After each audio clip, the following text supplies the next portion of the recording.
What happens when America's most beloved action hero walks into a studio expecting a warm interview only to be ambushed by a host with a personal agenda? That's exactly what unfolded on Good Morning America when Dwayne "The Rock" Johnson sat down for what was meant to be a routine promotional appearance. But within moments, the air turned electric with tension, and what followed became one of the most unforgettably and unsettling moments in morning show history. The day began like any other. Johnson arrived early to the ABC studios in New York, calm, composed, and focused. Hair and makeup prepped him as his publicist briefed him on expected questions of his movie, his family, a few laughs. The formula was predictable, safe. But on the other side of the set, George Stephanopoulos was preparing something else entirely. Rather than softball questions, the seasoned journalist was armed with research, accusations, and a determination to strip away Johnson's carefully maintained public image. From the moment Johnson entered the studio, something was off. Stephanopoulos didn't rise to greet him. Their handshake was brief, cold. The vibe was off. And then came the first unexpected line. "Good morning, Dwayne," Stephanopoulos said without a trace of warmth. "I trust you're ready for a real conversation today. I am not just another promotional puppet show." Johnson blinked. "Good morning, George. I'm always ready for real conversations." But this wasn't a conversation. It was an ambush. Without warning, Stephanopoulos launched into a flurry of pointed questions and accusations about Johnson's wealth, his authenticity, his public persona.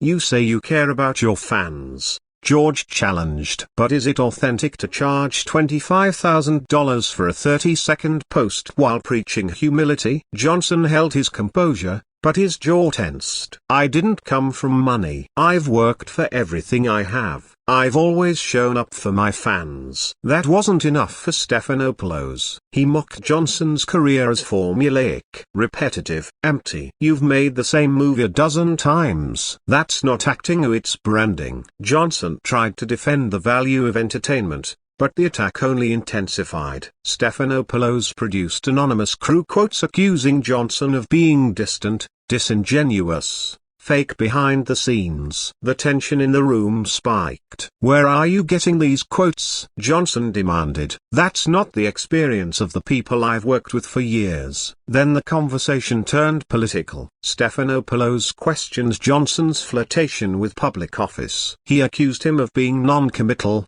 calculating, unwilling to take real stands. "That's not leadership, Dwayne. That's cowardice disguised as diplomacy." The words struck deep. Johnson responded, voice steady but sharper now. "I came here for a conversation, not a takedown. What you're doing isn't journalism, it's a personal attack." "You call this an attack?" Stephanopoulos fired back. "I'm doing my job. You just don't like being challenged." That's when the final blow landed. Stephanopoulos pulled out a phone and cited a now-defunct cryptocurrency Johnson once endorsed, an investment that failed, costing fans millions.